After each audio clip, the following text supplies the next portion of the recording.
እጅ፣ ጣት እንደዚህ አይነት ነገሮች ተከፋፍለው የፍጡራን መገለጫ የሆኑ ለፈጣሪ አሉት ብለን አናምንም። ነገር ግን በመጽሐፍ ቅዱስ ላይ ግብረ አካላት የሚባሉ አሉ። በግብረ አካላት ተገልጸዋል። እሱ ያመጣው ምንድነው? እሱ መጽሐፈ ሜላድን ጠቅሷል። ምዕራፍ 10 ላይም አለ። እንዲሁም ደግሞ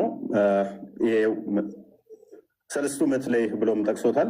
እነኚህ ናቸው። እነኚህን የጠቀሳቸው እነኚህን እጠይቅሃለሁኝ ና ተመለስ፣ እነኚህን ከሶርሳቸው ታመጣለህ ማለት ነው። ታመጣታለህ፣ ከሶርሳቸው ታመጣለህ ማለት ነው። እነኚህን ከሶርሳቸው ቀጥታ ታመጣለህ። አትናቴዎስ ግን በደንብ አስተውል። አትናቴዎስ ይህንን እንዳላለን ያሳያለው ማለት ነው። አትናቴዎስ አላለም። ልክ እኛ እናንተን ስንጠይቃችሁ አረብኛውን አምጣ ወይንም እንደዚህ እንደምትሉት አንተም ኦሪጂናሉን ታመጣለህ ማለት ነው። ቅዱስ አትናቴዎስ እንደዛ አላለም። ቅዱስ አትናቴዎስ እንደዛ እንዳላለ ላሳየ።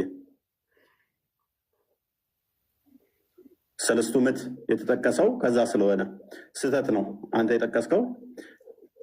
ቅዱስ አትናቴዎስ እንደዛ ስላላለ ማለት ነው። ለእግዚአብሔር ፊት፣ ኋላ፣ ጀርባ አይነገርለትም፣ የሚነገርለት ስላልሆነ ማለት ነው።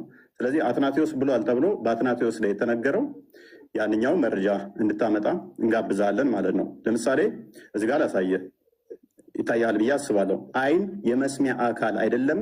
ጆሮ የኋለኛው የመስሚያ አካል አይደለምን? እነሆ ደረት አይደለምን? እንደገና አንገትም እግርም አይደለም? ነገር ግን እያንዳንዱ የራሱ ስራ አለው። አንዱ ነጠላ ሰውነት ከነዚህ ክፍሎች የተገነባ ነው። ይህ ለአምላክ የሚሰጥ ከሆነ የሚከተሉትን ያመጣል። አንደኛ ከላይ እንዳየ ነው እርሱ ራሱን አይመስልም ያሰኛል። ሁለተኛ ተፈጥሯዊ በሆነ ሁኔታ የአካል ክፍሎች እንደሚከፋፈሉ እርሱንም እንደገና እንዲከፋፈል እናደርገዋለን ይላል። በመሆኑም እግዚአብሔር የአካል ክፍሎች አሉት ማለት ተገቢ አለመሆኑን ይልቅ ያትታል። እኛ ጋር ያሉ የአካል ክፍሎች ለእግዚአብሔር ሰጥቶ መናገር ወይንም ለእግዚአብሔር አካሉን ከፋፍሎ ዓይኑ የሆነ የአካል ክፍሉ፣ ጆሮ የሆነ የአካል ክፍሉ ነው፣ እጁም የሆነ የአካል ክፍሉ ነው እያል ልንከፋፍለው አይገባም። ማን ያለው? አትናቴዎስ። ይታያል። አንተ ሰለስቱ ምዕትና መጽሐፈ ሜላድን ያመጣኸውም ማለት ነው። እነኚህ ሙሉ የአካል ክፍል እንደሌለው ዮሐንስ አፈወርቅም የሚናገሩበት ነው። ለእግዚአብሔር እንደዛ አይነገርም። ወዳጃችን ደግመ ክሮስ ቼክ ሳታደርግ መረጃ ዘህ እንዳመጣ ማለት ነው። ምክንያቱም እግዚአብሔር ምንድነው ብለን ነው የምናምነው እኛ?